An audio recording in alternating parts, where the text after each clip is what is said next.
de hoy.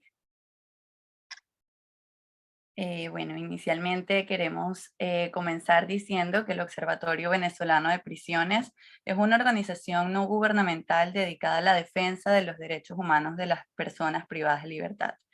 Con motivo de la reforma hecha al Código Orgánico Penitenciario y a fin de cumplir con la misión de velar con los derechos de los presos en todo el territorio nacional, nuestra organización ha planificado este evento, esta actividad formativa, para exponer los principales hallazgos que se le han hecho a esta reforma.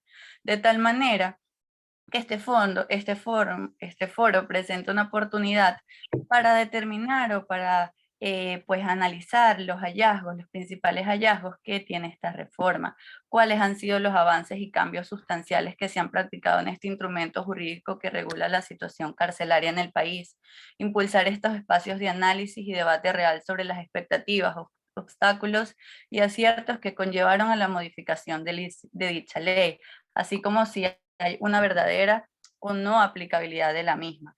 Visibilizar los problemas de fondo y forma que persisten en uno de los sectores más vulnerables de la población y violación de sus derechos humanos, así como trabajar en la construcción de propuestas penitenciarias a fin de garantizar todos los principios en la Constitución y el respeto a estándares internacionales en la materia de personas privadas de libertad.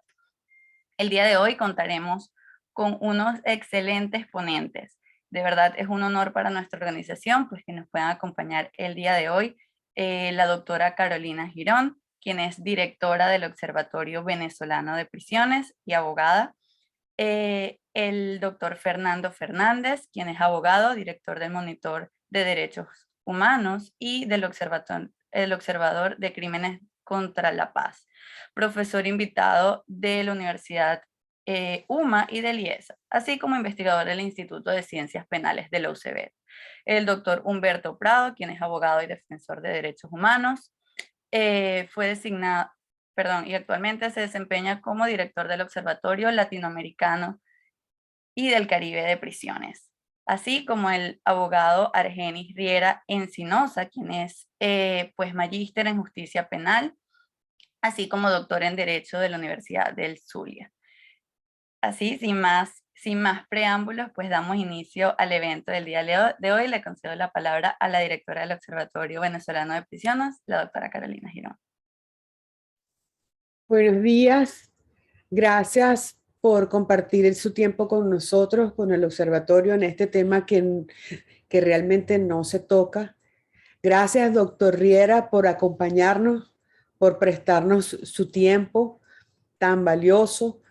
Gracias al doctor Fernández, gracias a Humberto por siempre estar detrás de todos estos temas que deberían ser de cotidiano uso del foro venezolano, porque el código penitenciario, el código orgánico penitenciario, lamentablemente, es un código que nació inconstitucional y de eso como que no se habla o no le prestamos atención cuando es un código que merece lo que nosotros los abogados llamamos nulidad absoluta, porque el 272 de la Constitución lo primero que habla es de la descentralización del sistema penitenciario y realmente con este código lo que han hecho las autoridades es centralizar todo y aparte desvirtuar las normas que contienen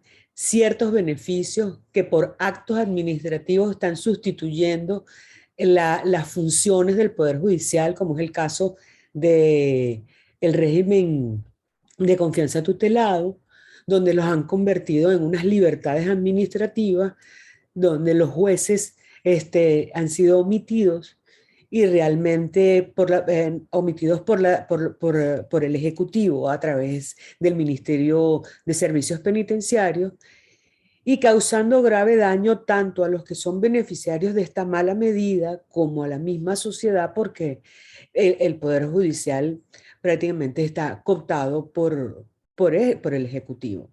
Entonces, aquí hay normas que nos interesan a todos como foro venezolano, porque en su esencia es muy buena como todas las leyes. El problema es su ejecución y realmente creo que debemos nosotros aportar para hacerlo mejor, para hacerlo constitucional y que realmente promueva lo que el constituyente quiso al introducir en nuestra constitución el 272, que habla de todo el sistema penitenciario y realmente no lo hace. Hoy, como ya lo dijo María Ángel, nos acompaña el doctor Argenis Riera, el doctor Fernando Fernández, que se incorporará una vez que termine un compromiso que tiene académico, y escucharlos a ellos hablar de este tema, pues nos abrirá las puertas para seguir hablando y no solamente hablando, ocupando cómo debemos hacer para que realmente cumpla la función de un código orgánico penitenciario y, y nos lleve a todos a comprender que si tenemos un buen sistema penitenciario, pues esto coayuda a la delincuencia, a los niveles de violencia y ejecutándolo como deben ser, poniendo a los gobernadores y a los alcaldes en funciones con el sistema, pues todo esto ayuda a todo lo que es la seguridad del país. Sin más que decir, queda con ustedes. Según el orden, creo que viene Humberto, no sé si es el doctor Argeni, creo que el doctor Argeni va a hacer una exposición de lo que es el código, mejor que yo, porque él lo ha estudiado, lo ha desmenuzado, y bueno, muchas gracias. Los dejo a ustedes, bueno, no sé si me salté el orden, ya María Ángel me corregirá. Gracias, doctor, gracias por estar aquí con nosotros. Gracias, Carolina. Realmente para mí es un placer y un honor compartir con ustedes las inquietudes acerca del Código Orgánico Penitenciario, que voy a identificarlo como COPE, para distinguirlo del Código Orgánico Procesal Penal. Realmente este es un código que uno tiene que contar la pequeña y la gran historia para ver exactamente dónde nos encontramos con este instrumento legal. En un trabajo que yo he venido realizando y que ya está terminado, yo hice unas anotaciones iniciales, porque yo creo que el público en general debería conocer algunas particularidades de lo que fue el código hasta su promulgación, publicación y con su reforma o minúscula reforma de hace unos meses atrás. Realmente, como todos saben, el 28 de diciembre de 2015, Día de los Santos Inocentes, de acuerdo al calendario romano, el presidente de la República promulgó el Código Orgánico Penitenciario, COPE, al ordenar su publicación en la Gaceta Oficial. Sin embargo, también sabemos que el código había sido sancionado por la Asamblea Nacional el 15 de agosto de 2013 y enviado, de acuerdo a las disposiciones constitucionales, al Palacio Ejecutivo para que fuese así publicado.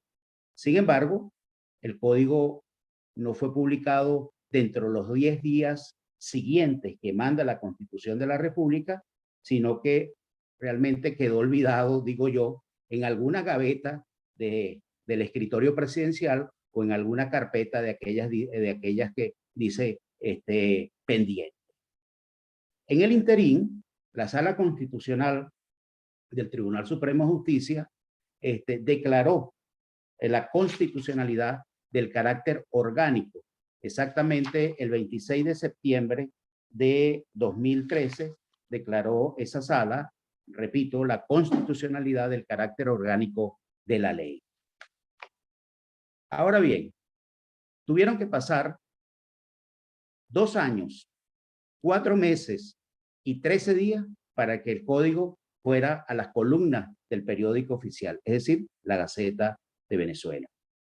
Durante todo este tiempo no se oyó ninguna palabra oficial, no se conoció absolutamente nada para que se pudiera justificar, entre comillas, realmente la inacción del Poder Ejecutivo frente al mandato constitucional. Es decir, que el Ejecutivo estaba realmente violentando el artículo 214 de la Constitución, ya que él ha debido promulgarlo en un lapso de 10 días siguientes al momento de haberlo recibido. Realmente no lo hizo.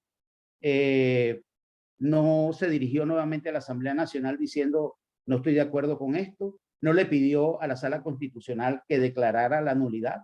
Nada de esto ocurrió, ni se pronunció, sino que no consideró necesario que esto tuviera que hacerse de acuerdo a los lineamientos o a las pautas dictadas por el artículo 214.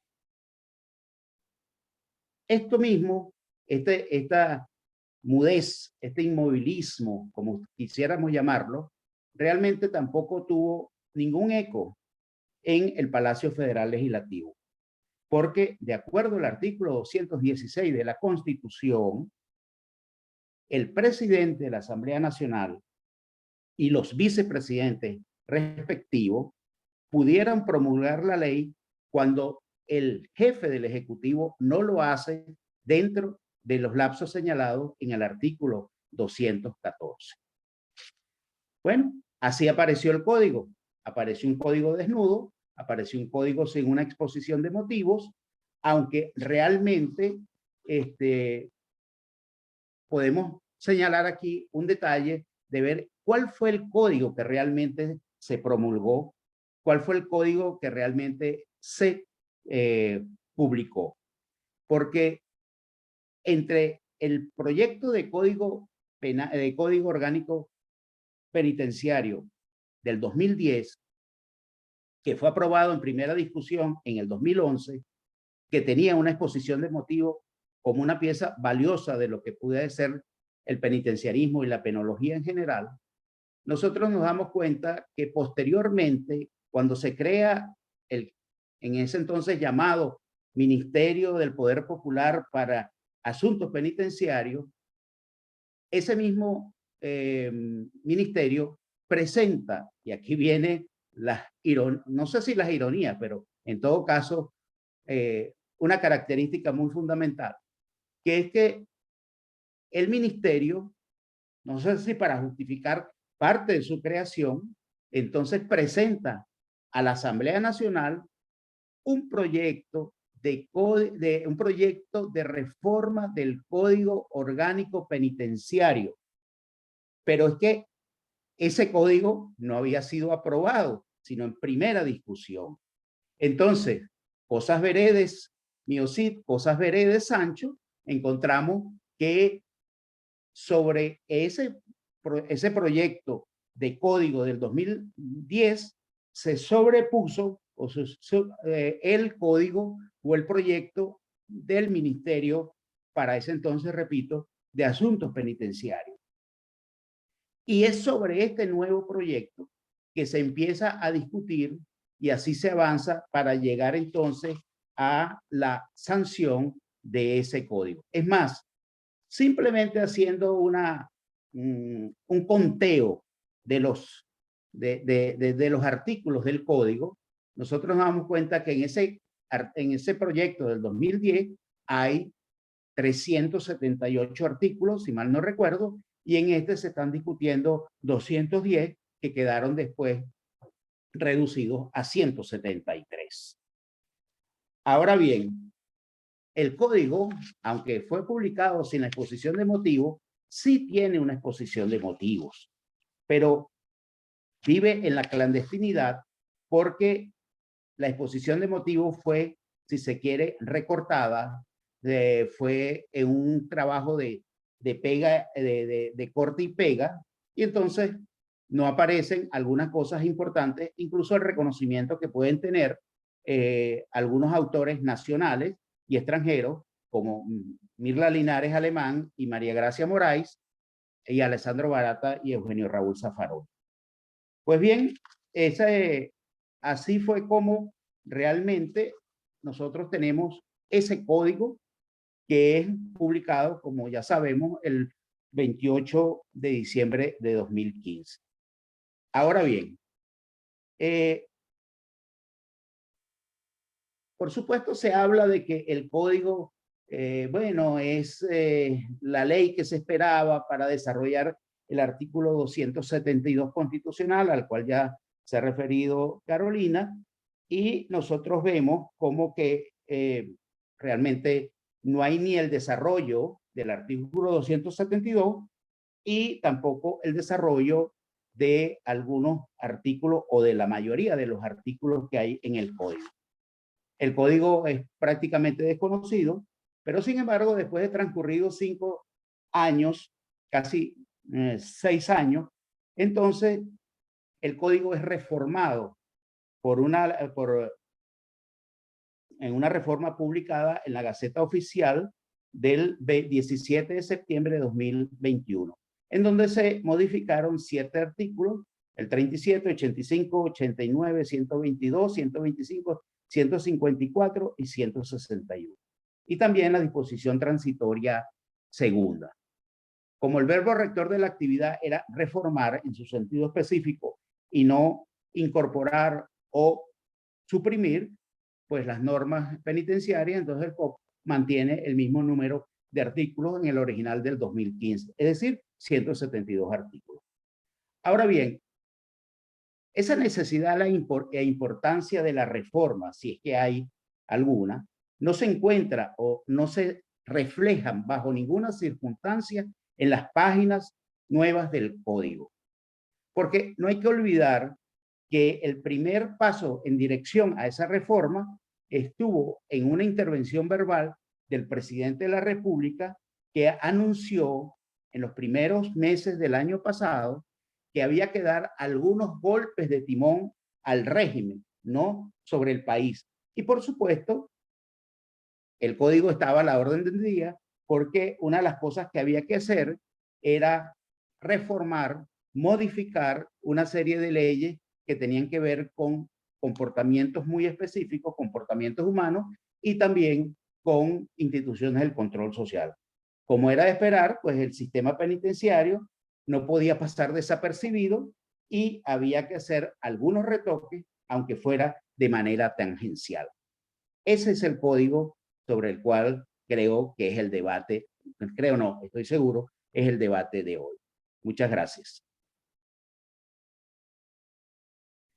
Muchas gracias, doctor Argenis, por su ponencia. Realmente para nosotros es un honor pues, contar con usted en este evento el día de hoy. Recordamos que el doctor Argenis Riera es abogado de la Universidad Central de Venezuela, asimismo es magíster en justicia penal y es doctor en Derecho de la Universidad del Zulia. Aunado a lo anterior, es profesor de posgrado con especialización y maestría en Ciencias Penales y Criminológicas de las Universidades de Carabobo, Católica del Táchira, Arturo Michelena y Universidad Central de Venezuela. Damos paso para continuar con el evento al doctor Humberto Prado, quien es fundador de esta organización, del Observatorio Venezolano de Prisiones, y actualmente se desempeña como director del Observatorio Latinoamericano y del Caribe de Prisiones. El doctor Humberto Prado el día de hoy nos hablará en su ponencia de los 6 momentos del sistema penitenciario venezolano. Adelante, doctor. Gracias, María Ángel, y igualmente los buenos días a todas las personas que nos acompañan en el panel, a Argenis, gracias por acompañarnos, a Fernando, que es como muy consecuente en todas las actividades que realiza el Observatorio Venezolano de Prisiones, y también yo quiero darle la bienvenida a una persona que nos acompaña en la sala, que es el magistrado Antonio Marval, que es presidente del Tribunal Supremo de Justicia en el Exilio. Buenos días, Antonio, que nos estés acompañando, porque además de el cargo que desempeñas, bueno, Antonio Marval fue en una oportunidad director de prisiones y trabajó conmigo. Él fue jefe mío, él fue director de prisiones y yo era director de la cárcel de Yare, me acuerdo en ese momento. Así que te doy la bienvenida, Antonio, y gracias por acompañarnos. Bueno, nada, quise, dentro del tema que vamos a conversar, que creo que es muy importante en vista de un instrumento que no quiero pecar en decir que va en la misma vía de la ley de régimen penitenciario, que todo el mundo sabe que está ahí, pero muy poca gente lo conoce, y las personas que por lo menos tienen la responsabilidad de aplicarlo, menos, yo creo que ni siquiera se conocen el objeto de ese código. Como lo dijo Carolina, que es totalmente inconstitucional, pero yo me voy a referir a 6 momentos del sistema penitenciario venezolano. Yo no sé si puedo compartir pantalla aquí con una pequeña presentación.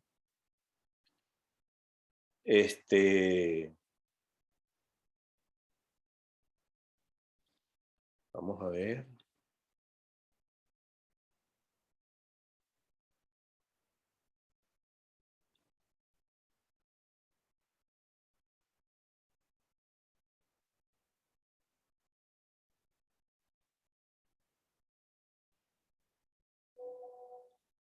Está.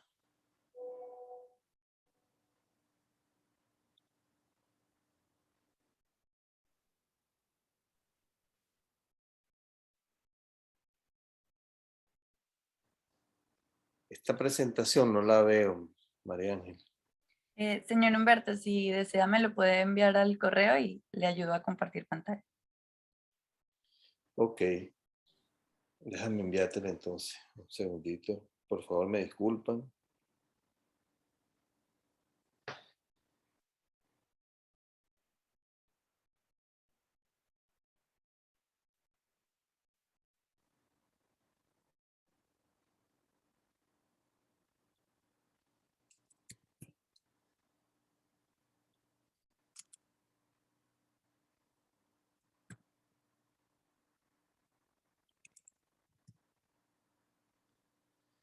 Ahí te la envié. Perfecto. Unos minutitos Pero y bueno, ya. voy a ir avanzando, por lo menos mientras María Ángel está, por lo menos, incorporando esta imagen.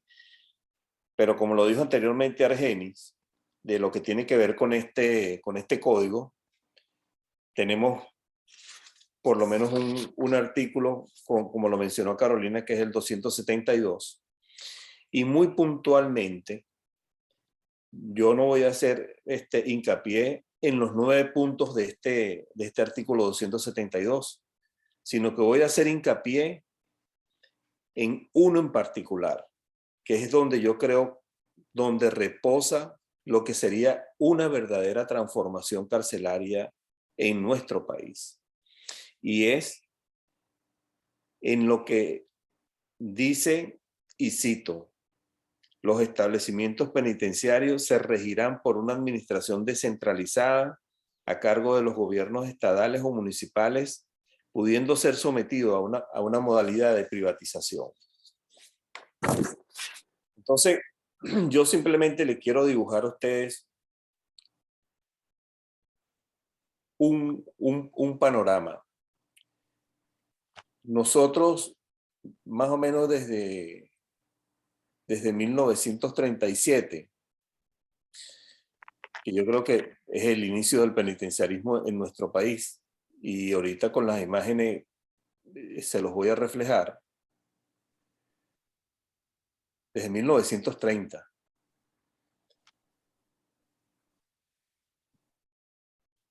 Siempre ha estado la administración en manos del gobierno central. Y esta oportunidad, desde este momento, que estamos hablando de que ahora no es que es potestativo del Ministerio Penitenciario si te doy o no te doy la cárcel, sino que es imperativo porque establece que se regirán por una administración descentralizada. Y aquí no hay duda a interpretación de que en el momento de de por lo menos de la creación de ese Ministerio de Asuntos Penitenciarios, que tampoco estoy de acuerdo, porque creo que un ministerio es demasiado burocracia para una institución que nació con una dirección de prisiones. Bueno, y ahí está el magistrado Marval, que lo que tenía era una administración de 2 divisiones. Una división de tratamiento no institucional que se encargaba de lo que era la asistencia de las personas que le daban las medidas alternativas de cumplimiento de condena, que se conoce como régimen abierto y libertad condicional. De esas 2 en ese momento. Y la de tratamiento institucional, que es la que se encarga de la asistencia interna del recluso. Lo que tiene que ver con el deporte, el estudio, el trabajo, la asistencia médica, la asistencia psicológica, la asistencia social, la asistencia jurídica, que eso era la responsabilidad en esas 2 divisiones. Pero ahora, cuando ustedes se meten en lo que es la organización del ministerio, imagínense ustedes nada más lo siguiente. Ese ministerio tiene un ministro, tiene 3 viceministerios y tiene 16 direcciones regionales, 16 direcciones generales. 16 direcciones regionales. Entonces, cuando tú te pones a ver el panorama de nada más con esa estructura, sin meter las divisiones, sin meter los departamentos, sin meter las oficinas, sin meter la caja de trabajo, sin meter los entes autónomos que tiene, imagínense ustedes que cuando tú ves toda esa estructura, tú dices, bueno, el preso de nuestro país debiera tener una atención debidamente respetuosa. Debiera tener, por lo menos, para lo que es dormir, comer, su desayuno, su almuerzo y su cena, tener las áreas recreativas debidamente ordenadas, organizadas, tener una educación por lo menos que cumpla todos los requisitos. Y además de ello, yo creo que por lo menos con la población reclusa, y me disculpen que yo siempre por lo menos aquí voy a citar a Antonio, de que en el momento que él tenía la responsabilidad de todas esas cárceles, yo creo que siempre hablaban de hacinamiento en las cárceles porque nada más habían como 24.000 presos. Imagínense ahora que tenemos por lo menos unos instrumentos que no se tenían anteriormente. Entonces, esa burocracia que hay con ese ente y los presos se mueren de hambre. Sigue existiendo la violencia. Sigue existiendo la corrupción. Sigue existiendo el retardo procesal. Y como lo dice el doctor Arteaga, el famoso retardo criminal.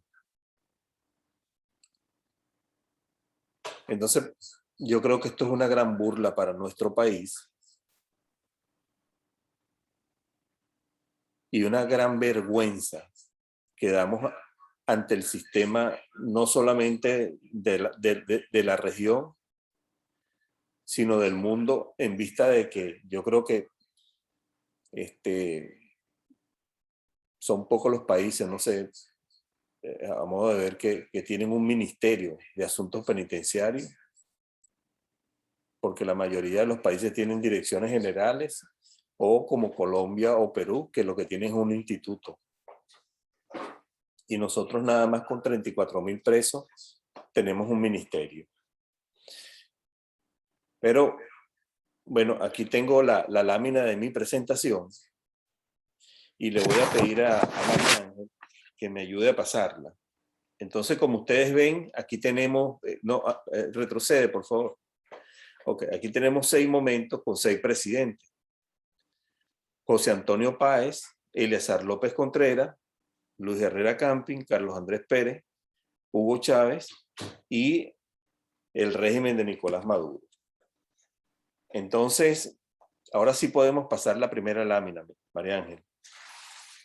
Como verán, aquí tenemos por lo menos la primera parte de José Antonio Páez, ¿no? 1830, que viene saliendo, como se dice, de la parte de lo que tiene que ver de la independencia, y José Antonio Páez, que empieza a asumir la responsabilidad de presidente, se tiene que encargar de los castillos, ¿verdad? Donde simplemente estaban recluidos las personas que tenían en ese momento privadas de libertad.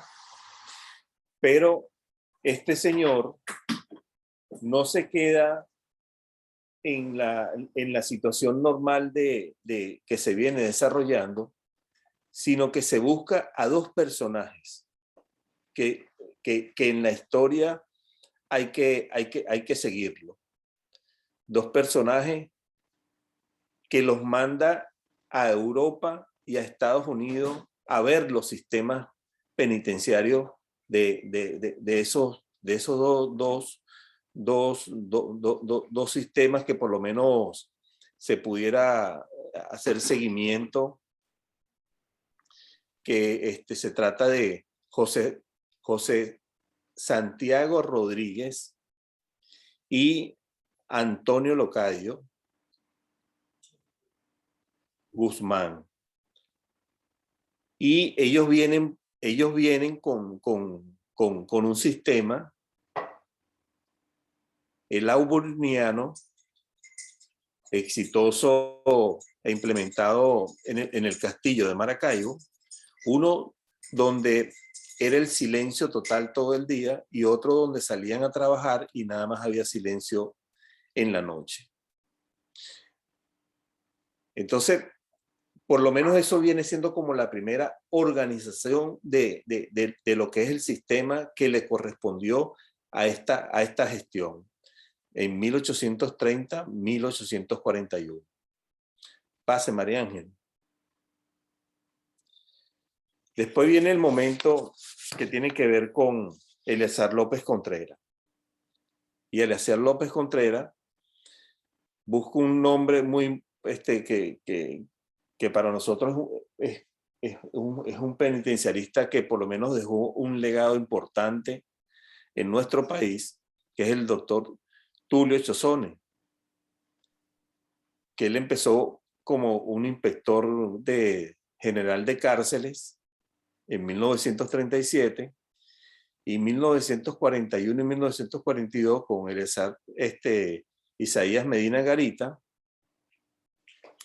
fue ministro e introdujo algo muy importante, que es la parte criminológica en el sistema penitenciario.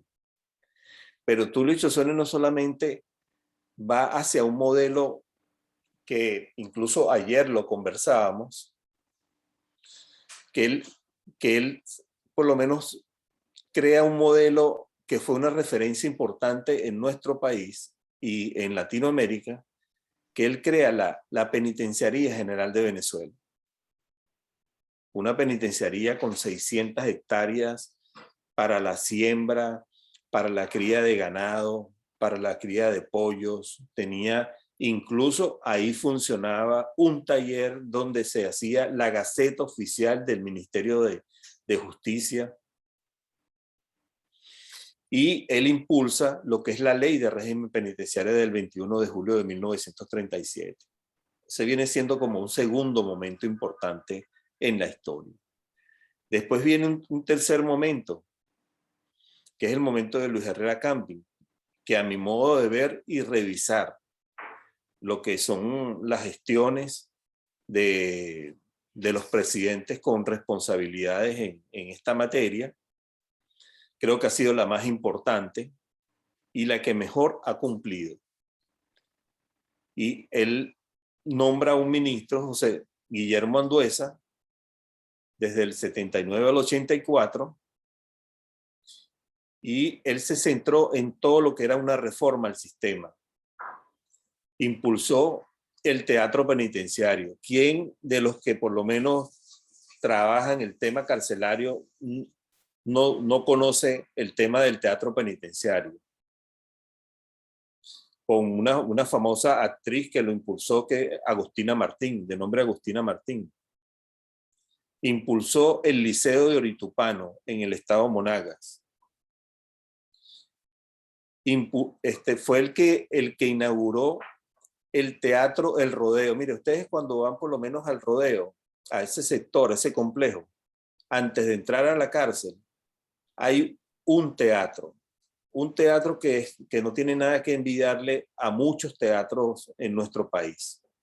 Eso me acuerdo que tenía butacas enumeradas y butacas de terciopelo, un escenario importante, porque ellos tenían la visión de que de ahí simplemente se creara lo que era una masificación de la parte artística del sector carcelario. Y no solamente del teatro, sino de la música, de la artesanía. Impulsó dos cosas muy importantes, que fue la que aprobó Luis Herrera.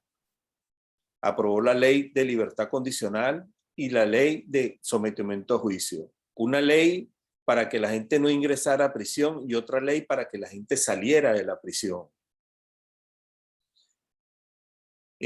Impulsó 6 construcciones importantes de cárceles: Tocorón, El Rodeo, Guanare, Puente Ayala y Margarita. Y reformó y fortaleció la escuela penitenciaria. Todo esto, yo creo que cuando usted lo ve en la historia y lo investiga, ves una gestión que iba a lo que era toda una transformación de cómo atacar el problema de lo que se tenía estancado y del fortalecimiento de esta medida. Creo que incluso él crea con los delegados de prueba, crea los delegados de prueba para los otorgamientos de las medidas de libertad condicional y de régimen abierto. Después viene otro momento, pase la lámina, el de Carlos Andrés Pérez. Carlos Andrés Pérez, creo que una de las cosas en materia carcelaria hay que reconocerle es la creación y aprobación del Instituto Nacional de Estudios Penitenciarios. Un instituto que, de la visión del maestro Gómez Grillo, era exclusivamente para la formación del personal penitenciario. Siempre hemos hablado de que no hay un personal formado, son capataces de presos, tratan al preso como animales, y este instituto tenía 4 carreras importantes. Tenía una carrera de gerencia penitenciaria, una carrera de seguridad penitenciaria, otra de administración penitenciaria y una cuarta de educación penitenciaria, que son 4 pilares para lo que es el servicio en las cárceles de nuestro país. Pero lamentablemente ese instituto, que fue impulsado por Gómez Grillo, el padre Olazo, había incluso un personaje muy querido por nosotros, que es la doctora María Gracia, también, que colaboró. Y creo que dejó una huella muy importante, porque este instituto para mí fue atacado vilmente por esta administración, porque además de cerrarlo, es un instituto que formó a más de 3.000 muchachos, hombres y mujeres, en 3 años. Y en 3 años, personas que se formaban para tratar al preso como persona y con una profesionalización que la formaba el propio Estado. Y que lamentablemente hoy en día, cuando tú preguntas cuántos penitenciaristas hay trabajando en las cárceles, simplemente te sobran dedos de la mano. Pase la siguiente. Después tenemos la de Hugo Chávez. Hugo Chávez crea lo que es por lo menos aprobó, impulsó el artículo 184 y el 272 del que hablamos anteriormente. También en su gestión se aprueba el Código Orgánico Procesal Penal. Y crea el Ministerio de Asuntos Penitenciarios el 26 de julio del 2011. Seguramente si Darlene me está oyendo, que es la coordinadora del Estado Guárico, debe saber ya por qué el penal que está en Guárico ahora se llama 26 de julio. Porque ese es el día que nombraron que aprobaron el Ministerio de Asuntos Penitenciarios y nombraron a una persona totalmente gris y que lamentablemente ha traído una situación en todas las cárceles que yo creo que hay mucho que hablar sobre este tema también. Yo creo que después viene un sexto momento. Pase la lámina. Esta es la última, sí. Después viene un sexto momento, que es el de Nicolás Maduro, que es el que aprueba el Código Orgánico Penitenciario. Y como Argenis lo dijo muy bien, en la forma como fue aprobado, y yo creo que cuando él hablaba de que ni siquiera fue promulgado porque de repente estaba en los archivos o estaba en las carpetas de asuntos pendientes, yo le dije, yo puse otra carpeta, no me interesa, y lo dejaron ahí. Pero este es el asunto que hoy por lo menos nos coloca a nosotros para la discusión. Y con estos 6 momentos que yo le acabo de expresar de dónde venimos y dónde estamos en los actuales momentos y qué tenemos, yo creo que es importante simplemente en este artículo y en esta parte que yo les acabo de narrar de lo que es la descentralización. Imagínense ustedes nada más un momento, imagínense ustedes un único momento de que pudiéramos tener nosotros, imagínense aplicando esa descentralización, en vez de tener a un ministro, tuviéramos un instituto autónomo, como lo dice el artículo 272, de lo que es la creación de un ente autónomo con carácter técnico, pero que nada más ese instituto fuera única y exclusivamente para el fortalecimiento de las políticas penitenciarias de los gobiernos regionales, de apoyar a los gobiernos regionales. Entonces imagínense ustedes 23 gobernadores sentados hablando quién tiene la mejor cárcel, quién trata mejor a su preso, quién no tiene retardo procesal, quién tiene una cárcel donde toda su población reclusa esté estudiando y esté trabajando. Porque desde 1930, que yo le acabo de hablar, hasta la presente fecha, lo que hemos hablado simplemente que nosotros no tenemos un sistema, sino lo que tenemos es simplemente un régimen que degrada y mata al preso. Y anteriormente morían de repente de hambre, hoy no. Perdón, morían en enfrentamientos violentos, hoy se mueren de hambre. Y con un ministerio que yo les acabo de mencionar, que tiene un ministro, 3 viceministros y 16 direcciones generales. Y hoy en día y aquí por lo menos nos acompañan muchísimos coordinadores y muchos técnicos que también están en la sala. Mire, díganme nada más, porque hay hasta familiares, ¿cuál es el familiar que no tiene que llevarle comida al preso? ¿Y dónde dice en ese código que es el familiar que tiene que llevarle comida y ropa al preso? Y entonces no me vengan a mí con el tema de que el preso, como es preso, bueno, le sale cualquier cosa. El preso, porque está preso y está en manos del Estado, el Estado está a cargo de lo que es toda la atención integral de ese ser humano. Hay un pensamiento que yo siempre lo leo de Nelson Mandela, que dice que la civilización de un país no se corresponde por el trato que le brindan a sus ciudadanos más ilustres, sino el dispensado a sus más marginados, que son los presos. Así que muchas gracias y espero que por lo menos esta pequeña cápsula por lo menos nos introduzca en algo tan importante, que si nosotros tratáramos a los presos con el mínimo respeto, estoy seguro que tuviéramos nosotros otro tipo de sociedad en los actuales momentos. Así que bueno, agradezco la invitación que me hicieron para este tema y bueno, estamos aquí. Gracias.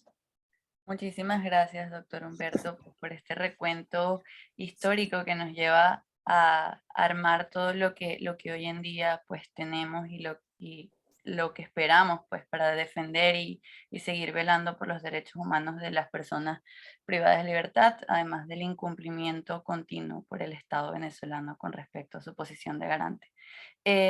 Seguidamente, para continuar con este foro, tenemos al abogado Fernando Fernández, quien es director de Monitor de Derechos Humanos y del Observador de Crímenes contra la Paz. Además, es profesor invitado de la Universidad Monte Ávila y el IESA, es investigador del Instituto de Ciencias Penales del UCB, autor de 14 libros, manuales y textos sobre temas del derecho penal, procesal penal, penal internacional y derechos humanos. Adelante, doctor Fernando Fernández. Bueno, muchas gracias a Humberto y a los organizadores, particularmente a Carolina Girón y todo su equipo, María Ángel Rincón, a quien veo ahora en pantalla, y a todo pues, el grupo de participantes y de gente interesada en un tema tan importante que ya los ponentes precedentes han puesto de relieve, ¿no? Me alegra mucho estar acompañado en este foro por Humberto, persona consecuente, persona que ha estado siempre pendiente y vibrando con este asunto, que es uno de los asuntos más olvidados por el Estado venezolano e invisibles para la sociedad venezolana y el mundo, ¿no? Entonces, Humberto ha sido una de esas llamas que permanentemente nos recuerda la conciencia de lo que es el sistema penitenciario y lo que son las falencias del ius puniendi en Venezuela. Así que muy contento de estar contigo, Humberto, y de poderlos acompañar, y por supuesto a Carolina, encantado de estar con ustedes. Pero también me causa un enorme placer este reencuentro con Argenis Riera, admirado, muy apreciado y muy estimado profesor e investigador, que siempre ha dejado luces en los temas criminológicos, penales y todo el bagaje de conocimientos que están alrededor de los asuntos más importantes de la vida humana, como son la libertad y la dignidad del ser humano. Así que, bueno, estoy muy contento de estar con ustedes y con el resto de participantes.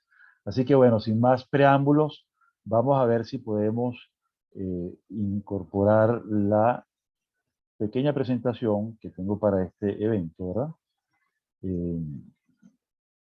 Vamos a ver si podemos ampliarla.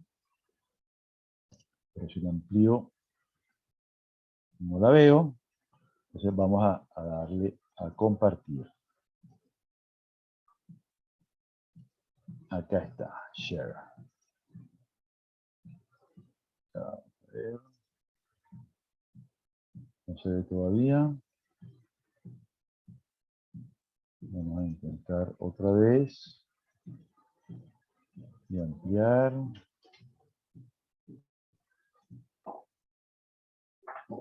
Okay.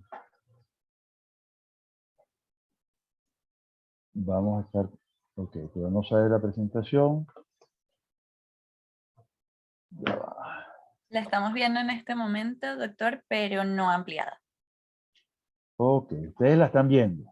Sí, la estamos viendo. Ok, ¿y por qué yo no la veo? Será un defecto de mi falta de pericia en estos temas, ¿no? Eso es. Vamos a ver. Bueno, muy bien. Entonces, en primer lugar, vamos a ver si la ampliamos. Ahora sí se ve ampliada, ¿verdad? Sí, ahora sí, perfecto. Ok. Yo titulé esta pequeña presentación con la siguiente denominación: reformas fachada y crímenes atroces. Me refiero a los crímenes de lesa humanidad, de persecución y encarcelación. Entonces, un poco para contextualizar, ¿verdad? Damos una supuesta reforma, que la titulamos como una fachada, y tiene que ver, pues, con el contexto de una investigación ante la Corte Penal Internacional, y un contexto en el cual podemos caracterizar como un laberinto, y un maratón que corremos dentro de ese laberinto. Por eso las imágenes que están al lado, ¿no? Realmente estamos en una situación de mucha turbulencia, de mucha inquietud desde el punto de vista social, y también de mucho conformismo, ¿no? Por no saber qué hacer. Hay de las dos cosas. Y de una evitación, una conducta de evitación o de huida de más de 6.041.000 venezolanos, de acuerdo con la última cifra del sistema de evaluación de migrantes venezolanos. Y vamos en camino hacia los 8 millones de migrantes si esta tendencia se mantiene para finales de 2022. Esto es una cifra dramática si se considera que en Venezuela no hay una hecatombe, no hay una catástrofe natural, ni tampoco hay otro tipo de catástrofes como es una guerra. Vemos en el escenario internacional la guerra de Rusia contra Ucrania, la invasión, la agresión. Es decir, ese crimen internacional llamado también el crimen de los crímenes de guerra está patente allí y bueno, ya vemos una migración masiva. Pero la de Venezuela sigue adelante sin que haya ni guerra ni catástrofe natural. Esto nos pone entonces en la situación de analizar cómo ocurren estos crímenes de lesa humanidad, me refiero a la persecución y a la encarcelación, como ataques a la población y como actos que expresan una política del Estado venezolano, ¿no? Entonces, las reformas que vemos en nuestro país, ¿verdad?, son de tipo fachada, como lo decimos, ¿no?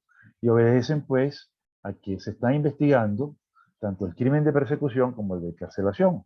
Forma parte de la investigación que tiene el fiscal ante la Corte Penal Internacional y también a los informes que han producido y que se seguirán produciendo al menos hasta septiembre de este año por la Oficina de la Alta Comisionada de Naciones Unidas sobre Derechos Humanos y la Misión Internacional de Derechos Humanos. Fíjense ustedes que la semana que viene, el 17 de marzo, en Ginebra se presentarán los informes orales y en septiembre se presentarán los informes detallados de tipo escrito. Ya se han producido 2 informes muy importantes, muy detallados sobre la situación de los crímenes en Venezuela y las violaciones de derechos humanos. No olvidemos que mientras respecto de las violaciones de derechos humanos, el responsable es el Estado a nivel internacional, en cuanto a los crímenes, el responsable son las personas naturales que llevan a cabo los crímenes.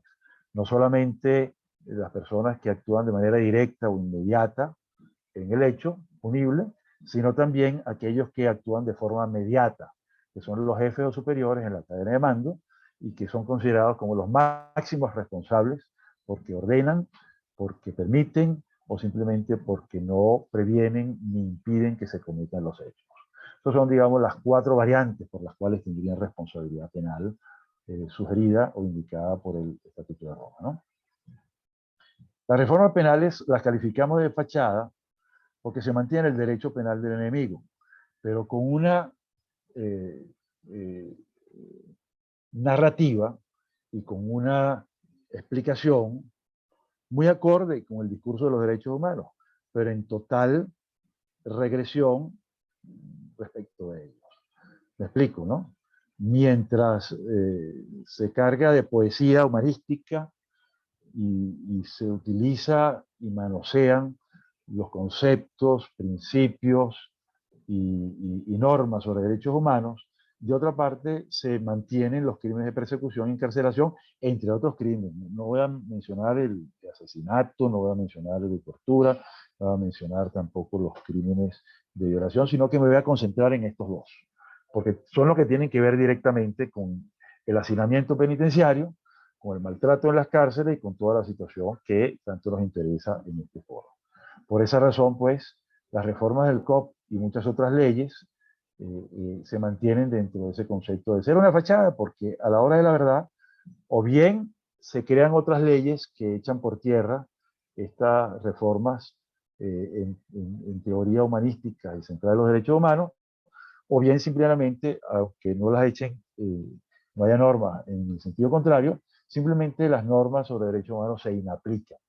En virtud de una norma que tiene que ver con la ley antibloqueo, que permite la inaplicación de normas, ¿no? Se supone que los únicos que pueden desaplicar una norma son los jueces, cuando advierten en el control difuso de la constitucionalidad que hay una norma, que hay un principio que contradice a la Constitución, ¿verdad? Pero ahora es una norma de tipo legal, lo cual es un absurdo, porque las leyes se hacen para ser cumplidas, no para ser incumplidas o no ejecutadas, ¿no? Entonces, si se considera que una ley no debe ser cumplida y debe ser inaplicada, para eso están los procedimientos de la derogatoria, está el procedimiento de la nulidad, o en el caso que les comenté, que los jueces inapliquen caso por caso, situación por situación, expediente por expediente, ese tipo de normas, ¿no? Entonces, que haya una norma de desaplicación de normas es un absurdo jurídico que no tiene nombre, pero que se entiende que está dentro de esta creación de fachadas para que la gente crea. Hay un tema muy importante que siempre trato de chequear, ¿verdad? Y es que en Venezuela todavía no se han producido estadísticas en materia penitenciaria. No hay, hacía un tiempo que yo recuerdo en los años 80, en la Comisión de Reforma del Estado, se insistía muchísimo en esta materia, ¿no? La publicación de las estadísticas y había un relativo seguimiento por las oficinas de tratamiento institucional y de tratamiento no institucional. Entonces había, digamos, una cierta aproximación a los hechos, así como las estadísticas criminales, ¿ok? Entonces, hoy en día eso no existe. Pero hay una aproximación, una estimación general que publica la Deutsche Welle para diciembre del año pasado, ¿no? Diciembre 8, ¿no? No sabemos hoy, marzo, cómo es la situación, pero hablemos pues de una cifra aproximada de 110.000 reclusos, de los cuales 65.000 están en centro de atención preventiva, que es un tema aún más invisible que el tema de las cárceles como tales, ¿no? Porque estos son temas donde la reclusión no debería pasar de las 48 horas, pero sin embargo, bueno, personas que pasan meses ahí, hasta años, ¿no? Entonces, el tema del hacinamiento, el tema de la falta de alimentos, el tema de la falta de recursos para la salud, el tema del maltrato, de la tortura, de la violencia, en fin, ahí está presente en esa situación. El resto de las personas están en el sistema penitenciario y con una cifra alta una estimación alta de presos y predominantemente de procesados, es decir, presos sin condena. En el año 2018 yo escribí un artículo sobre este tema que creo que todavía tiene alguna relevancia e interés para explicar un poco las raíces de este problema penitenciario, ¿no? Y es que en Venezuela tenemos tres variantes. Tenemos un sistema trinitario y perverso, donde tenemos amigos, enemigos y ciudadanos comunes, ¿no? Dentro de la teoría del derecho penal del enemigo, que es una teoría muy importante, elaborada por el profesor Jacobs, retomando ideas de Kant, sobre todo, ¿verdad? Él decía que el derecho penal del enemigo se aplica a terroristas, traficantes de drogas y toda suerte de delincuentes internacionales. Y porque hay una restricción de derechos en la parte procesal y derechos sustantivos también. Una privación de libertad más severa, penas más fuertes, consideraciones de seguridad muchísimo más exigentes, más duras, etcétera, etcétera. Eso es en líneas generales y de manera muy elemental, muy básica, el derecho penal del enemigo. Para distinguirlo del derecho penal del ciudadano, pues están todas las garantías establecidas en la normativa internacional, en las leyes penales ordinarias y procesales penales ordinarias, con la intención pues de tratar con respeto, con dignidad al ciudadano. En otras palabras, pues, ese diagnóstico que hace el profesor Jacobs, porque no es que él está recomendando una aplicación del derecho penal del enemigo, está diciendo que hay que aplicársela a tal o a cual tipo de persona, sino que está explicando lo que él observa, ¿no? Pero sin embargo, aquí tenemos una variante en Venezuela, que es que no se le aplica este derecho penal del enemigo con preferencia a terroristas, traficantes de drogas y toda suerte de delincuentes internacionales, delincuentes organizados, sino que se le aplica a periodistas, profesionales, comerciantes, marchistas y opositores. Y en general a cualquier persona que enarbole cualquier tipo de mensaje que sea interpretado como que se está oponiendo al Estado, a la patria, al gobierno, etcétera, etcétera, ¿no? Fíjense ustedes que la idea, pues, dura de aquel viejo derecho del talión, ojo por ojo, diente por diente, fue retomado luego de Kant por Carl Schmitt, ¿no? Un poco para justificar la persecución de enemigos, aquel distinto a los arios y opuesto a Hitler, ¿no? La doctrina consiste entonces, originaria, restringir algunos derechos, ¿no? Pero sin embargo, acá en Venezuela se está aplicando a sujetos que no son los que considera la legislación internacional de forma ordinaria y de forma ya bastante extendida, ¿no? Entonces, para los enemigos, ¿qué se está planteando en Venezuela? Detención arbitraria, tortura, persecución, asedio, difamación sin derecho a réplica, etc. Inhabilitaciones políticas hasta 15 años sin juicio justo ni debido proceso penal aplicadas a varios enemigos. Inhabilitaciones mercantiles, prohibición de efectuar actos de comercio, hasta por 10 años para convertirlo a 20 años si el delito de especulación, usura o boicot resultaren peligrosos a la seguridad del Estado. Esto es una inmoralidad si se compara por el precio del pan, por ejemplo, con el costo de la producción de un barril de petróleo y el precio a lo que se vende con ganancia impresionante. Esto es una comparación un poquito extrema, pero un poco sirve para explicar esta situación de exageración hacia los comerciantes, ¿no? Un derecho penal severísimo y considerar a los comerciantes como enemigos fundamentales, ¿no? Esta ley de especulación, usura y boicot también fue utilizada en la Alemania nazi contra los judíos, ¿no? Y en la historia del judaísmo internacional también esto se ha visto como un tema recurrente, pues. El Mercader de Venecia lo explica todo, ¿no? La supervivencia jurídica de delitos anacrónicos como los de desacato, por ejemplo, ultraje y vilipendio, y los delitos de opinión con penas desproporcionadas, difamación e injuria aplicados a críticos. Ni qué decir del uso de la jurisdicción civil para imponer indemnizaciones extremas, como el caso del Nacional, por ejemplo, ¿no? Quinto, la responsabilidad penal de las personas jurídicas, que esto es bien importante, con exclusión del Estado y sus empresas, donde hay una licencia para delinquir, pero una cantidad de penas severísimas, extremas, de desaparición y total de la persona jurídica privada. Fíjense ustedes que en el derecho comparado, las personas jurídicas son castigadas permanentemente por cualquier delito que pueda cometerse en beneficio de sus socios, en beneficio de sus directivos, pero jamás matar a la persona jurídica, a menos que sea un grupo criminal organizado. Esos son los casos de la SS, de la Gestapo y del partido nazi, por ejemplo, o de grupos como Hezbollah y así sucesivamente, ¿no? Entonces son, digamos, no son personas jurídicas en términos estrictos, sino son consideradas por la legislación y la jurisprudencia como grupos organizados criminales, ¿no? Pero aquí vemos un tema muy importante, donde se aplica el derecho del enemigo, con desaparición de la persona jurídica privada, pero con inmunidad total para el Estado, en lo penal, en lo civil y en lo administrativo. Esta es la LOCTOF, donde hay una licencia para delinquir. Las penas de disolución de la persona jurídica, eliminación perpetua de concesiones de habilitaciones y permisos, constitución del Estado y sus empresas, en delitos organizados, son penas draconianas que afectan a terceros. Y luego el retardo procesal injustificado de juicios, la operación Morrocoy y demás atropellos al debido proceso contra enemigos. Siempre tardan sus causas. Tenemos el caso de Tarazona, por ejemplo. O el incumplimiento de órdenes de excarcelación, ¿ok? A pesar de que son emitidas por jueces civiles y militares, sin embargo, se mantienen los individuos detenidos, ¿no? Y tenemos en contrapartida el derecho penal del amigo. En cuanto a los amigos, se observa la solidaridad automática, la aquiescencia y el trato preferencial, ley del embudo. Así las cosas, se observa en la legislación penal venezolana una serie de nuevos privilegios legales para los panas, para los amigos. Eliminación del delito de dávidas a funcionarios públicos entregados por gobiernos extranjeros.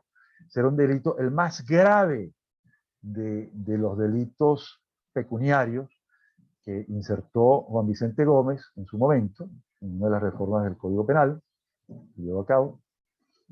Y sin embargo, eso fue exonerado, fue eliminado, despenalizado en el año 2005 en la reforma que condujo la señora Iris Varela, ¿no? 2. La no responsabilidad penal del Estado y sus empresas por delitos organizados y mafias infiltradas en organismos de seguridad. Esto es muy importante, esta impunidad. Esta es una impunidad por inmunidad legal. El antejuicio de mérito como privilegio procesal para los jefes y superiores. La eliminación de las licitaciones como regla de toda contratación pública, se aplica el dedo en todo, por ejemplo, las concesiones mineras en el arco minero, la selección de las empresas mixtas y así sucesivamente. Y vemos pues que no se cumple con ninguna de las normas establecidas ni en la Constitución ni en las leyes como la Ley Penal del Ambiente. La falta de sanciones a altos funcionarios por los delitos de soborno y extorsión internacionales, a pesar de la Ley contra la Corrupción y los tratados contra la corrupción. Ahí tenemos el caso de Odebrecht, mientras en el mundo entero se han producido sentencias firmes ya por los expresidentes corruptos y se han repatriado capitales importantísimos en el proceso de recuperación de activos. Aquí en Venezuela ni siquiera se ha abierto el primer caso de corrupción y soborno transnacional. La inaplicación de la LOPSIMAT en instituciones públicas, donde hay múltiples fuentes y discapacidades por accidente de trabajo.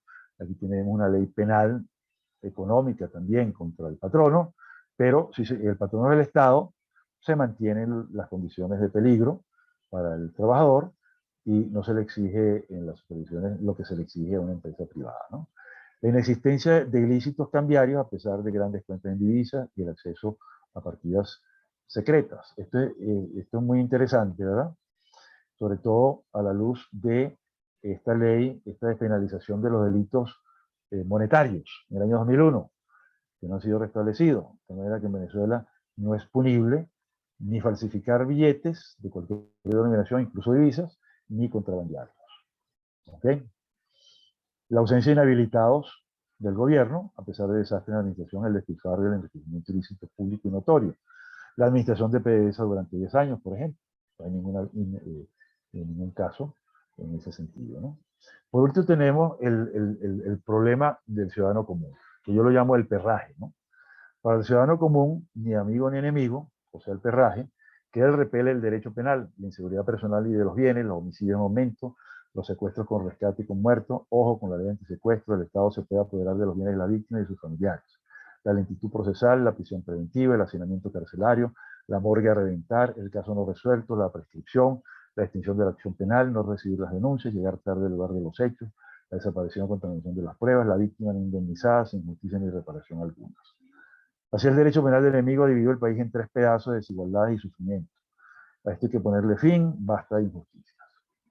Vemos aquí en esta plantilla, que no va a dar chance de comentarla, pero que estas reformas penales de última hora y de ocasión se parece un poco a la figura del gatopardismo, ¿no? Decía Giuseppe Tomasi de Lampedusa, luego llevado al cine por el Chino Visconti, ¿no? Si queremos que todo siga como está, hay que cambiarlo todo.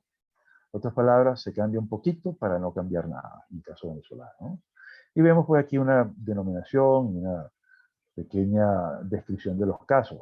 Quizás el último me parece muy importante porque acaba de producirse una sentencia de hasta 22 años para los supuestos autores materiales directos e inmediatos del asesinato de Geraldine Moreno, pero no se toca a los jefes y superiores que debieron impedir, que debieron no permitir, que debieron reprimir, que debieron educar y que nunca debieron ordenar ningún tipo de crimen contra la población civil. Bueno, por último, y con esto vamos terminando, tenemos unos trabajos en los cuales nos hemos apoyado, un poquito más densos y mejor documentados que el artículo que les leí. Es un artículo de opinión, en cambio aquí ya están los datos duros, fuertes. Todo enemigo se presume culpable, un trabajo que hicimos para Provea, ¿verdad? Donde desarrollamos la tesis del derecho penal del enemigo, mal aplicado en Venezuela, y un trabajo reciente, muy reciente, publicado en febrero de este año, sobre el crimen de persecución en Venezuela y las razones de derecho y las razones de hecho, de jure y de facto, que permiten la impunidad de estos crímenes en Venezuela. Entonces, está también un trabajo del año 2017 para acceso a la justicia, donde hablamos de la distopía producido por el dualismo y por la política del derecho penal del enemigo. Aquí tenemos un trabajo muy viejo del año 2003 sobre delitos, crímenes y faltas vigentes en Venezuela.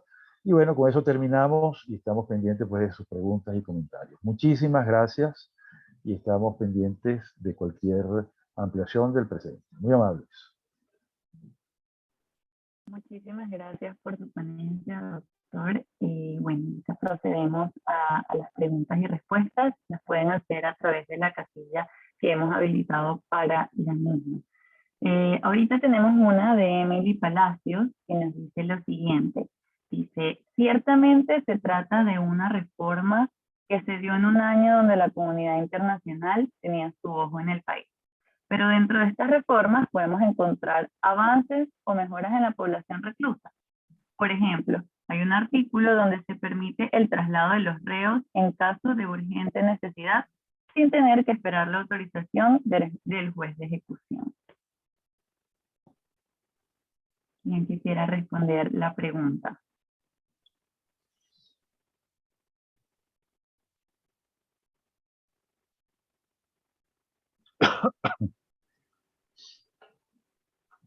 Doctora Carolina, quisiera responder la pregunta acerca de, pues, nos dice cuáles son los avances o mejoras que ha tenido la población reclusa luego de esta reforma, los impactos que ha generado. Lamentablemente tenemos que decir que ninguna, porque la reforma fue un maquillaje. Y fíjense, por lo menos hubo la última reforma dice que es como lo más importante, que la seguridad externa de los centros penitenciarios ahora será llevada por la Policía Nacional Bolivariana, excluyendo a la Guardia Nacional. Lo que nos parece bien, porque tienen que ser personal civil y sacar todos los militares de todo lo que es la vida penitenciaria. Más sin embargo, la semana pasada, la ministra de Servicios Penitenciarios estaba estableciendo los nuevos protocolos con la Guardia Nacional de cómo iba a ser la seguridad externa. Entonces, realmente se contradicen y no se ha hecho nada. La población penitenciaria sigue sufriendo las mismas penas con respecto a lo que es la falta de alimentación, el acceso a la salud, acceso a medicamentos, y vemos que cada día las muertes en los centros penitenciarios son por desnutrición.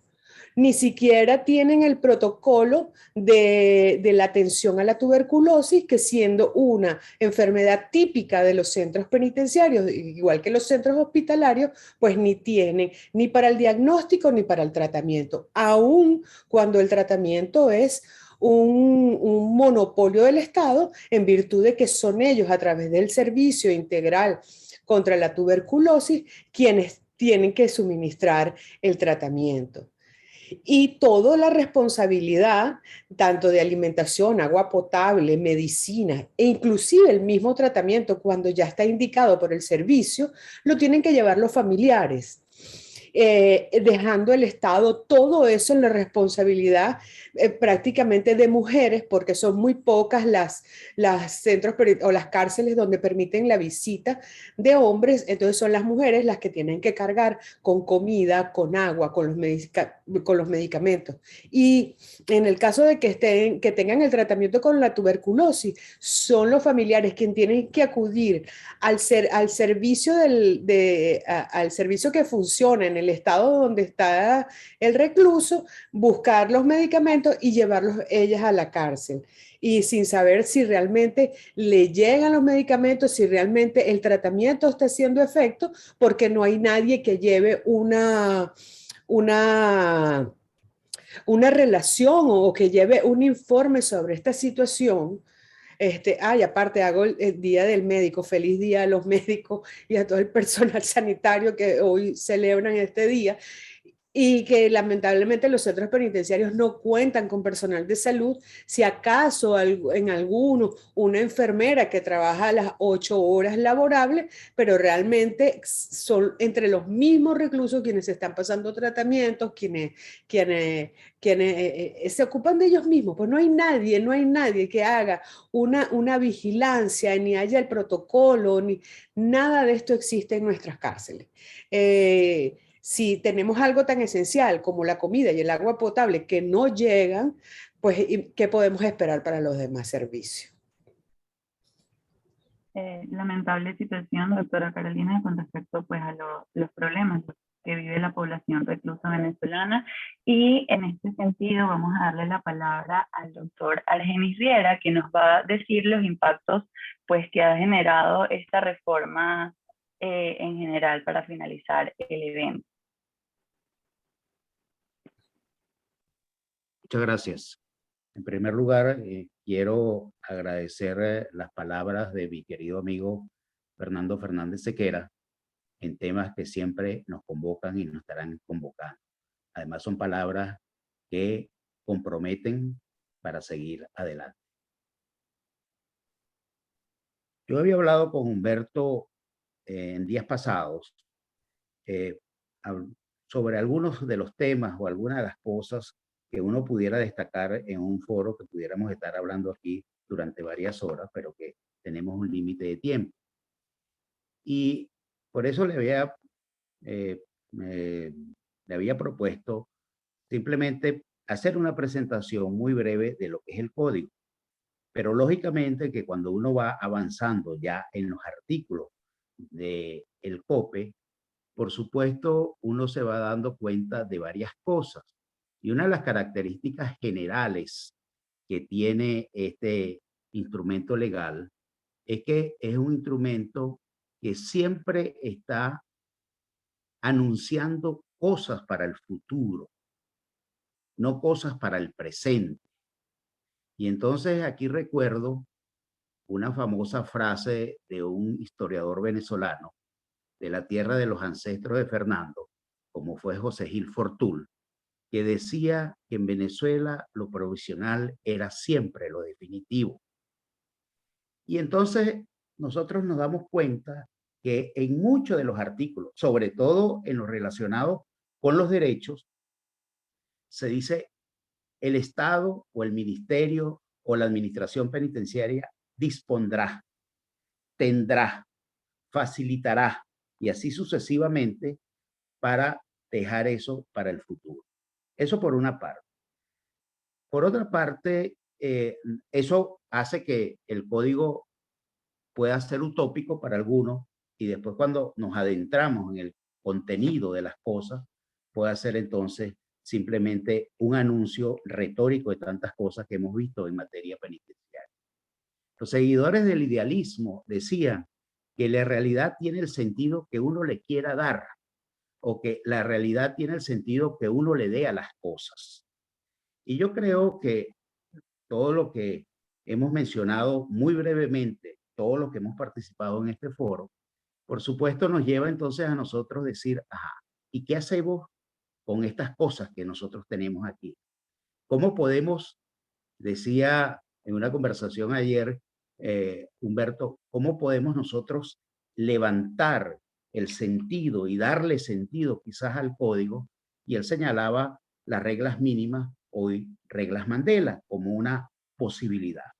Yo creo que cuando un país quiere reconstruir su política criminal y quiere convertir en palabras vivas las normas, sobre todo constitucionales, como señaló Carolina, el artículo 272, fundamentalmente, y como lo señaló Humberto, sobre un tema específico de ese artículo, como es la descentralización penitenciaria, yo creo que uno tiene que hacer o tratar de plantearse el problema o las soluciones al problema en tres estructuras o en tres órdenes fundamentales.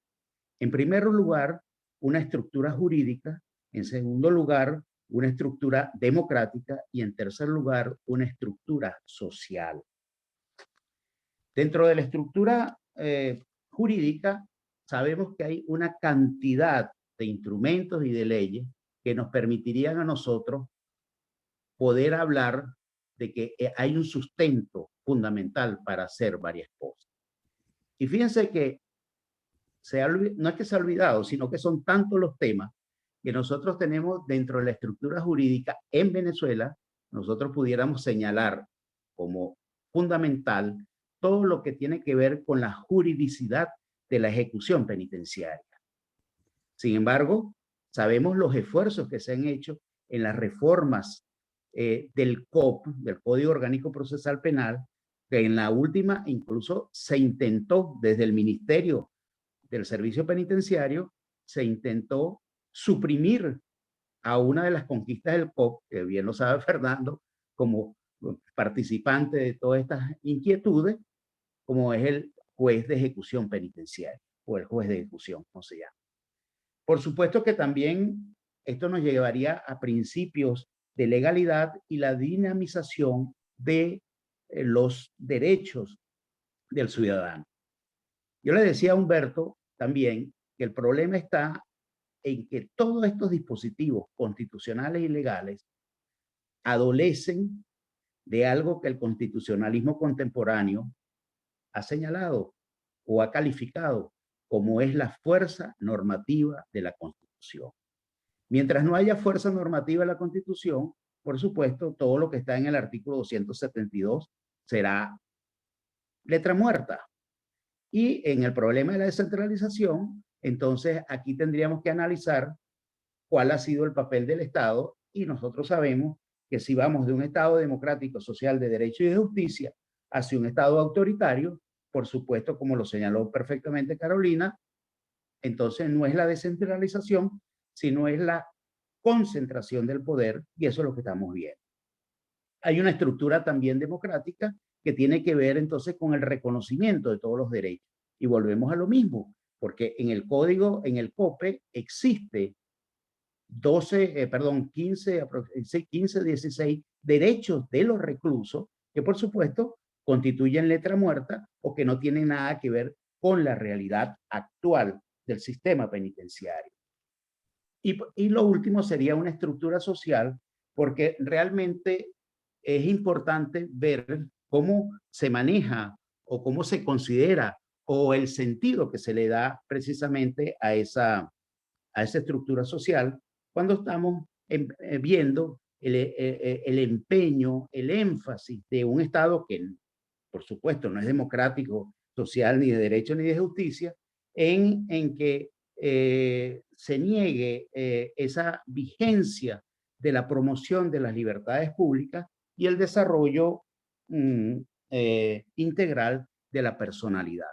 Y entonces hay ejemplos dentro de esa estructura social en donde se han hecho algunos intentos en el pasado, en el siglo pasado. Por ejemplo, ese trabajo que Alessandro Barata presentó en 1990, como fue por el concepto crítico de la reintegración social del condenado. Y en Venezuela se trató de hacer un programa piloto en 1994 a través del Instituto de Criminología de la Universidad del Zulia y de la investigadora Luisa Leal, que era cómo nosotros dentro de esa estructura social podemos reducir ese abismo que existe, y utilizando las palabras de Barata, entre el microcosmos carcelario y el macrocosmos social. ¿Y cuál fue el resultado? Que las reticencias, los rechazos, el escepticismo era por igual entre la sociedad abierta y la sociedad carcelaria. Pues bien, para finalizar, yo creo que todo problema carcelario, todo cambio en la política penitenciaria del país, tiene necesariamente que tocar estas tres estructuras.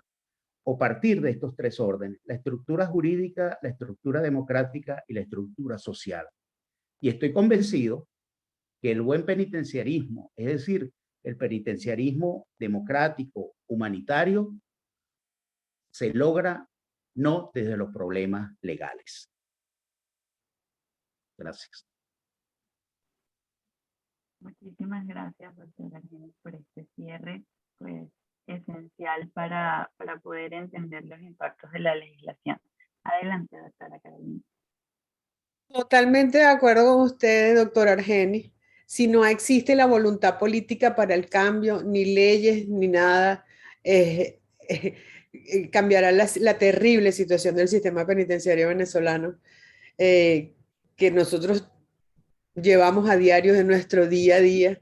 A veces nos dicen y nos critican que lo que hacemos es contar muertos, pero lamentablemente no es nuestra función contarlos, pero forma parte de lo que es el monitoreo del servicio, de todo el sistema penitenciario. Y quien no se deja ayudar porque no quiere, porque no tiene la voluntad, pues lamentablemente el destino de nuestros presos seguirá siendo lo que hemos visto hasta ahora, lamentándolo mucho. Sí, doctor, vamos a hablarnos aquí. Realmente, Fernando mencionó algo muy importante, que es el de la estadística delictiva, aquella estadística que llevaba la Dirección de Prevención del Delito en la época de Juan Manuel Mayorga, trabajo en el cual se apoyó María Gracia Moraes para publicar aquel, no sé si es el más reciente trabajo de ella, sobre los 50 años de democracia, haciendo toda una revisión de lo que eran las memorias y cuentas del ministerio, y por supuesto también, vamos a decir, aquellas estadísticas que dejaron de producirse. Y efectivamente, para quienes estamos en el campo de la investigación y de interés particular por estos temas, todo el trabajo, ¿en qué nos podemos nosotros apoyar hoy en día? Nosotros tenemos que apoyarnos en las cifras que nos dan, que nos pueden proporcionar organizaciones como el Observatorio Venezolano de Prisiones, porque no hay otra forma. Por ejemplo, Fernando mencionaba el número de detenidos en esos centros de detención preventiva, conocidos popularmente como retenes policiales. Bueno, la cantidad de personas que están ahí son mayores que los que están en las instituciones carcelarias venezolanas. Y uno pudiera decir, ¿cuál es el juego? ¿O cuál es, qué se persigue? Bueno, la anterior ministra de Asuntos del Servicio Penitenciario decía que esos presos no eran de ella. Primero, como que si los presos fueran propiedad. Bueno, y así lo consideró. Entonces decía, no, estos presos no son míos. Y entonces, el incendio provocado por los policías en Carabobo, la masacre en Acarigua de hace algunos años, eso no cuentan. Y tú mencionabas también algo muy importante, que es lo de los traslados. Bueno, yo creo que este es uno de los ejemplos o de las situaciones más emblemáticas que tenemos en relación a lo de los presos. Se violan las reglas internacionales, se violan las reglas nacionales, no se sabe, se hace con los presos lo que se quiere. Yo conozco un caso, y ustedes tendrán miles, de un preso que estaba en Barquisimeto y una noche le dijeron, te callas y te vamos a mandar para El Dorado, a más de 4.000 kilómetros de distancia. Y era un caso que estaba radicado en Barquisimeto, que venía de San Cristóbal. Bueno, ustedes se imaginarán todo lo que eso significa para los familiares. Entonces, bueno, eso no, por eso que yo digo que el efecto jurídico, y aquí tenemos entonces que también hablar de la complicidad, si es que existe, o de la ausencia del juez de ejecución. Y por supuesto, la concentración del poder es lo que permite que entonces todas estas cosas o estas acciones y estas actitudes y todas violatorias de los derechos humanos, pues se den día a día en Venezuela. Ahora, volviendo a lo de la cifra, bueno, yo los apoyo a que sigan, de acuerdo a aquello, sigan contando los muertos, porque si ustedes no cuentan los muertos, y como lo decía Humberto, ¿qué es lo que ha pasado últimamente? Que ahora los muertos no son muertos por la violencia conocida dentro de las cárceles, sino por el hambre que están pasando. Y ahí está en el Cepella, lo más reciente, que estos muertos que iban a la dirección a reclamar que se estaban muriendo de hambre, los asesinaron. Y fueron más de 36. Y ahí está lo que dijo Susana Rafali al respecto, una gran nutricionista reconocida a nivel mundial. Se están muriendo de hambre. Ah, bueno, y ahí está el derecho a la alimentación, ¿verdad? Ahí está el derecho a tener una vida tranquila dentro del penal. Bueno, y todas estas cosas ustedes saben mejor que nosotros cómo se violan día a día. Es que también, doctor, no solamente es que ha sido cooptado por el Poder Ejecutivo, el Poder Judicial ha llegado a tal grado que ellos mismos están constituyendo el delito de privación ilegítima de la libertad. En cuanto llega la boleta de excarcelación y es la ministra la que tiene que dar el permiso y decir si sale o no sale. Esto es otra situación que se está presentando. Personas con libertades y por el capricho o por una burocracia, las personas quedan meses detenidas con una boleta de libertad.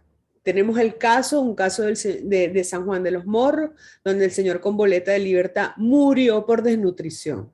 Ya estaba libre y murió preso.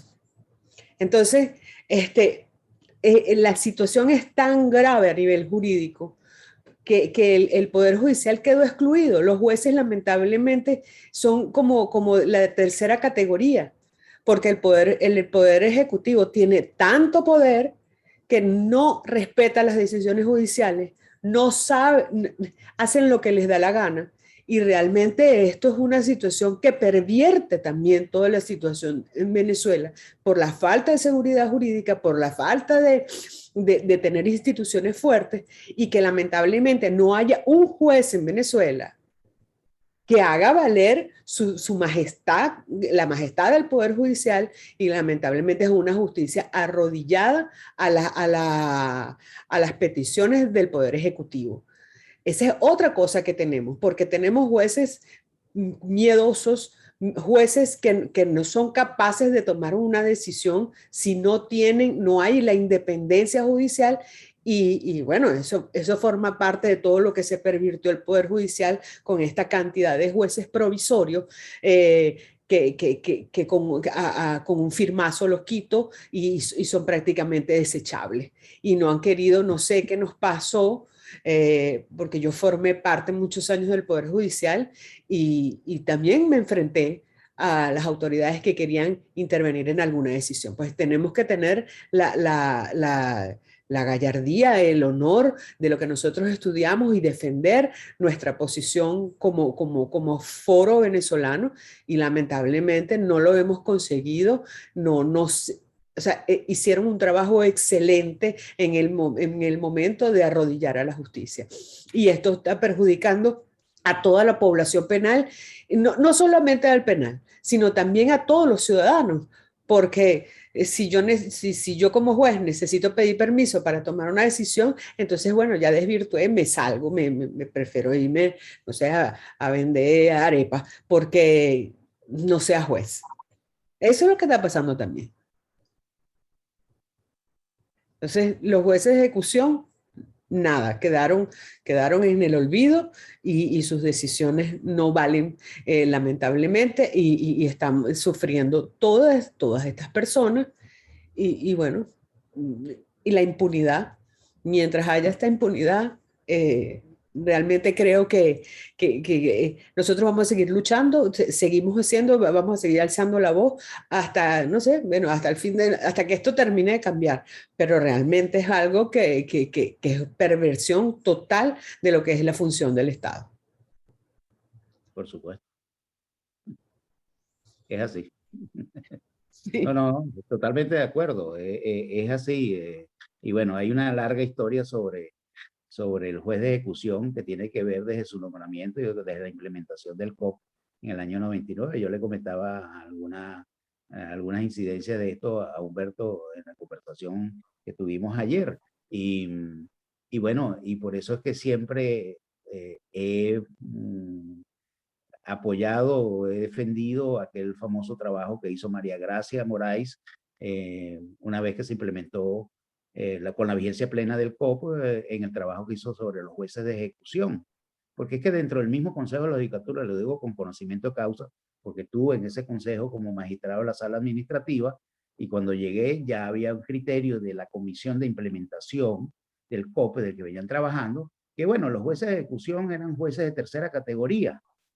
Y entonces, ¿a quiénes iban a nombrar? Bueno, podíamos nombrar a los jueces de municipio, porque en total eso era una cosa insignificante. Ojo, yo sé que la ejecución penitenciaria es una tarea inconclusa, no solamente en Venezuela, o quizás en Venezuela todavía no se ha comenzado, pero y en otras partes, las experiencias que hay, y eso lo ha señalado muy bien un gran penitenciarista, que como Borja Mapelli Cafarena, de esas tareas inconclusas. Nosotros tuvimos que incluso traer algunos conocedores de esa materia del País Vasco para que pudieran darle algunas instrucciones, señalamientos, contar sus experiencias, incluso a través de los medios virtuales. ¿Pero qué pasó? Bueno, sabemos que el Consejo de la Judicatura, ojo, yo también soy crítico del Consejo de la Judicatura, pero lo que estamos diciendo es que el Consejo de la Judicatura, pues, dejó de existir, ya ustedes saben, por la nueva Constitución. Entonces, ¿cómo se podía hacer el seguimiento de esos jueces de ejecución? Y yo les señalaba algo que me imagino que Fernando se va a reír también. Bueno, no es reírse, lo que da es tristeza realmente. Y yo le señalaba a Humberto que yo me encontré una vez con un juez de ejecución en Barquisimeto frente a un caso que me comentó un amigo, donde el juez de ejecución, como su nombre lo dice, estaba dándole cumplimiento a la decisión y a la sentencia que ya había sido cumplida. Y además había un mandato de la Sala Constitucional con una ponencia de Carmen Zuleta. Y el juez de ejecución penitenciaria me dijo, es que yo le estoy imponiendo unas medidas cautelares a la persona que ya pasó 7 años en la cárcel.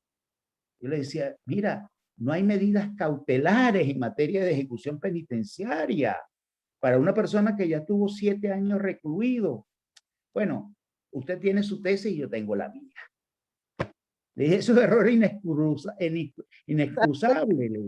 Le dije, no, pero eso es su tesis, yo tengo la mía. Bueno, y entonces así estamos. Así es, así es, así es. Esas son las nuevas leyes. Bueno, entonces eso es lo que pasa. Ahora, una de las preocupaciones de Humberto manifestada también era eso, ¿cómo podemos llegar quizás a esa sociedad que está afuera? O cómo esa sociedad puede de alguna manera preocuparse más o estar más al tanto, o quizás protestar, vociferar, plantear, señalar cosas.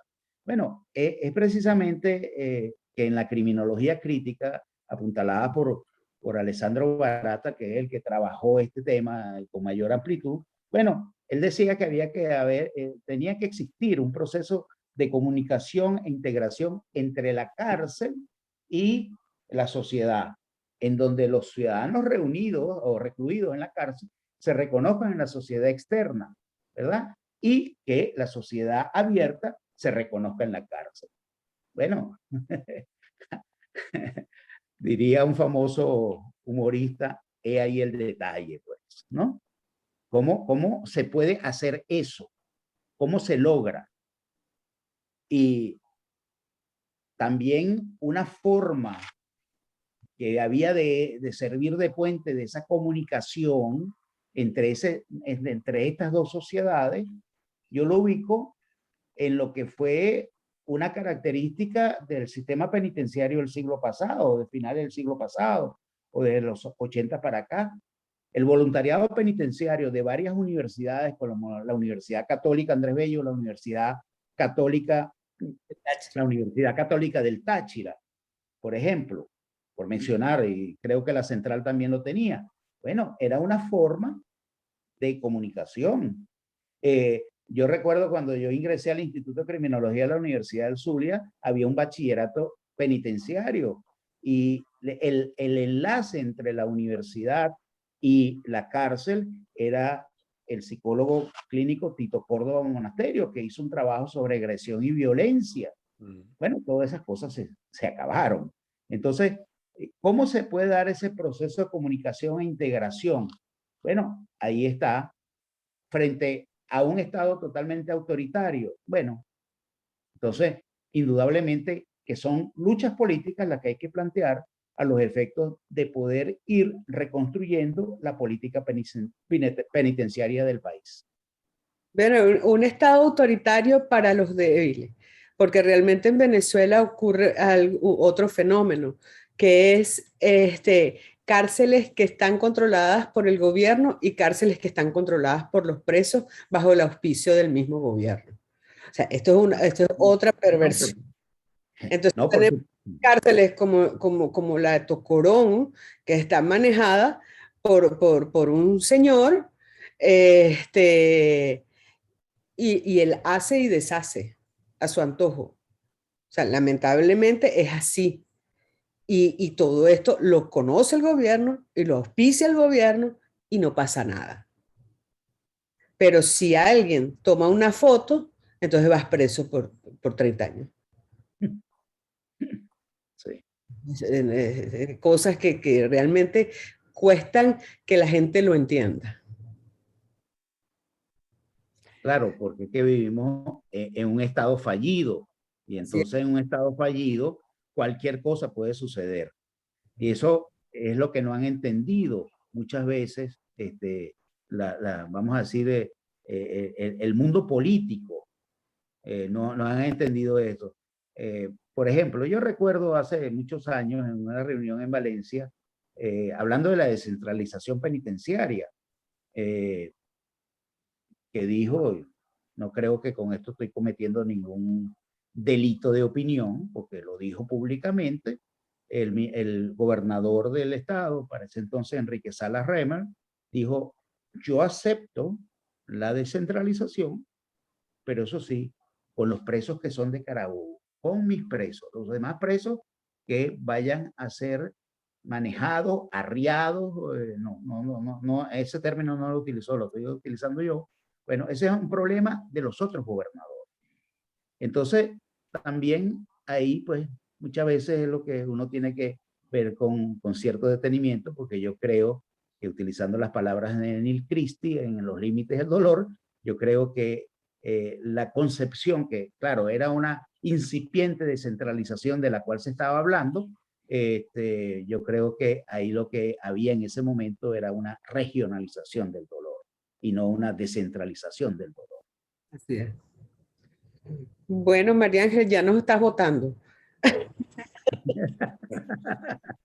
No, muchísimas gracias realmente por su tiempo, por cada una de sus ponencias. En nombre del Observatorio Venezolano de Prisiones también agradecemos a cada uno de los participantes pues, por acompañarnos. Escuchamos además al doctor Fernando Fernández, quien se tuvo que retirar. Recordamos que el material de este foro lo estaremos enviando pues, al correo de los participantes. Asimismo, en los próximos días será publicada una nota de prensa en la página del Observatorio Venezolano de Prisiones, www.obprisiones.com, donde además pueden ingresar y revisar nuestros informes temáticos, anuales y noticias general en relación a las personas privadas de libertad en Venezuela. Muchísimas gracias por acompañarnos, muchísimas gracias por estos espacios formativos y bueno, le dejo las palabras de cierre, doctora Carolina. Bueno, muchas gracias, doctor Riera. Muchas gracias, Fernando, que no está, pero él sabe que siempre tan consecuente con nosotros. Humberto, por ser el motor de todos estos foros que realmente es su tenacidad y su empeño de que se lleven a cabo. Y bueno, yo creo que él cierre porque se lo merece. Y muchas gracias a todos. Bueno, muchas gracias, Carolina. Y bueno, también a Argenis y a Fernando que nos acompañó, Antonio Marval que también nos acompañó hasta el final, y también alguien muy especial que también es magistrado, que es José Fernando Núñez, que yo creo que él también en materia penitenciaria tiene muchas cosas que decir por ser una persona que estuvo en lo que tiene que ver con la de impulsar la derogación de la ley de pagos y maleantes, incluso la de defender una persona que en un momento determinado un personaje de la historia venezolana lo metió preso en El Dorado, y el doctor José Fernando Núñez fue uno de los que lo defendió para que repararan ese daño causado.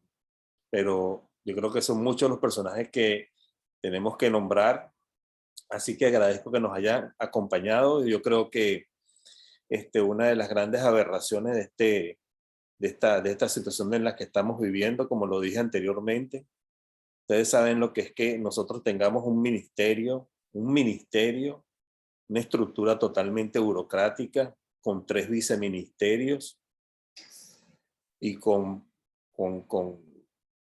16 direcciones generales,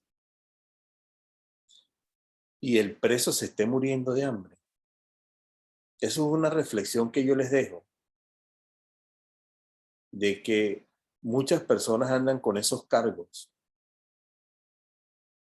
andando y hasta chapeando, y el preso comiéndose un cable.